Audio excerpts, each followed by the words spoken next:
All right, so I've seen a lot of discussion on what makes a good gamer and or Monster Hunter player. The issue is that people aren't talking about the same thing.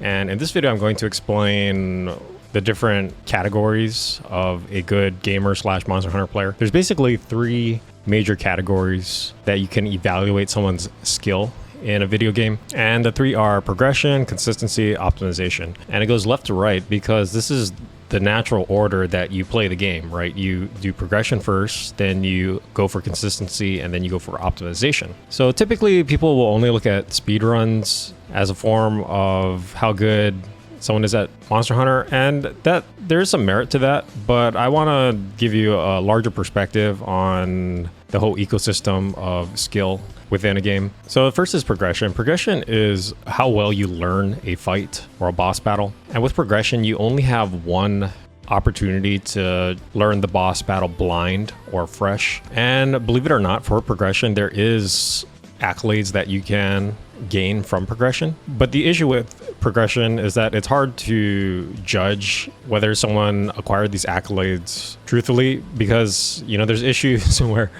some people get access to a game early and they have more time to practice or they know the mechanics. But generally with progression, you have time to first clear is something that you can evaluate on a personal basis. Like how long did it take you to beat the boss for the first time? Or how many tries it took you to beat the boss the first time. Another macro accolade is world first. And again, this is hard to evaluate if people have access to the game at different times. But generally world first can be decided by, when the game goes live and people play the game and whoever gets it first or shows proof that they get it first. The issue with this is that there's no real governing bodies, that can officiate these, and typically this should be reserved for the game maker itself. But for a lot of these games, these accolades don't really matter that much. It's usually some third-party arbitrator that's making the determination on these, which again is not perfect, but it's whatever. In a perfect world, it should be the game developer that is the judge of this.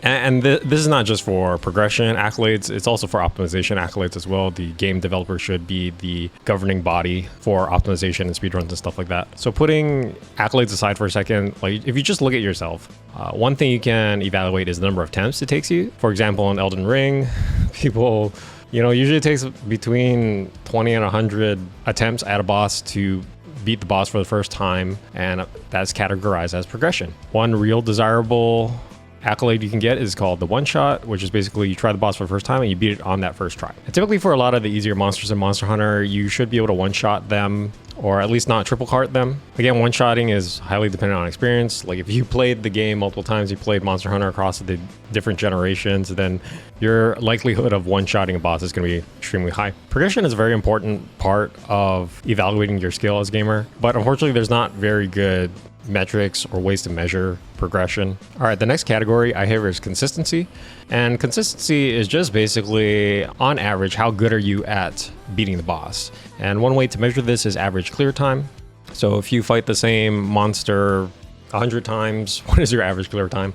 Consistency is the gap between progression and optimization, because for long boss fights that take longer than 5 minutes, on the order of 5 to 10 marks, and in some games going 15 minutes or even higher, consistency is extremely important because that affects your progression and your first clear. Because if you're not consistent enough to survive the first 3 to 5 minutes, then you're just not going to get that first clear in the progression setting. This is where execution is very important. Your ability to execute on mechanics and execute attacks and forms of defense so that you can see further and further into the boss fight and get the clear.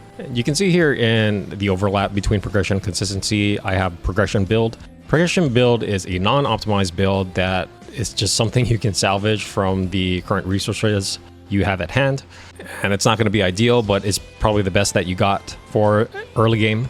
The next thing I want to talk about is optimization, and this is something that there's definitely a heavy focus on optimization, but people fail to see the behind the curtain aspects of optimization. So with optimization, you can consider your personal best, which is a very good thing to always improve. Next, you have world records. This is an accolade on a more macro scale when competing against other people. And then in optimization, you have to deal with a few different things compared to progression. The next is RNG, because with optimization, you're only worried about the best time that you can get. So there's obviously going to be monster moves that they throw out that are just that will just tank your time. In that situation, you would just reset. Another point here I have is copy strats. So typically you would want to copy strats that are deemed the most optimal, even if you didn't come up with them, because that's just dumb if you don't copy an optimal strat. While it is possible to come up with optimal strats on your own that are used by other people, it's not ideal because people are just going to use your strat anyways, and it wouldn't have mattered if you came up with it. If someone else came up with it, you would have just copied it, so it doesn't matter. And the same thing with build as well. It doesn't matter if you come up with the optimized build or if someone else comes up with the optimized build, you're just going to use it anyways. At that point, it's just execution, right? That's where execution is heavy. So if you're good at consistency and execution, all you have to do to become the best in optimization is just use that execution and just copy everyone's strats and copy everyone's build. Same thing with strat refinement. If someone comes up with a good strat, or if you come up with a good strat, everyone's just going to converge and use that optimal strat. The last thing I have here is scripting. Scripting is supposed to be the anti-RNG. It's supposed to prevent the effects of RNG, because if you can make sure something happens 100% of the time, that just helps with consistency. All right, so what do I look for personally in someone who's good at these games?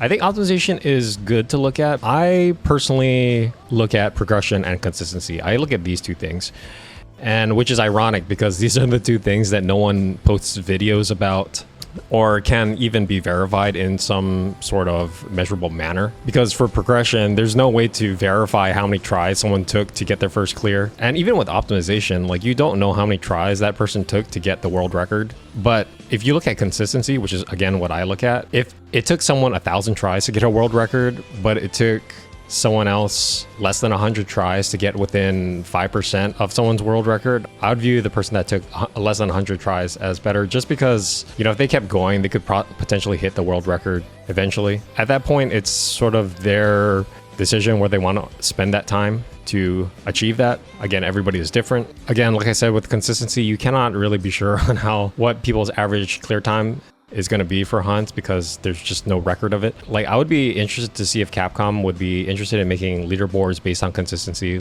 like a rolling average of your, say, your last 100 best hunts for a given matchup or monster, and that could rank you based on how good you are in consistency. And the thing is, this is not so far-fetched, because a lot of competitive games actually don't use optimization to judge who is the best at the game. They actually use consistency. Take games with rank components in them, for example, Tekken, League of Legends, any game that has some sort of rank system. It's basically ranking how consistent you are when you play against players on your same skill level. Because if you're not consistent against those players on your same skill level, you're just going to de-rank and go down.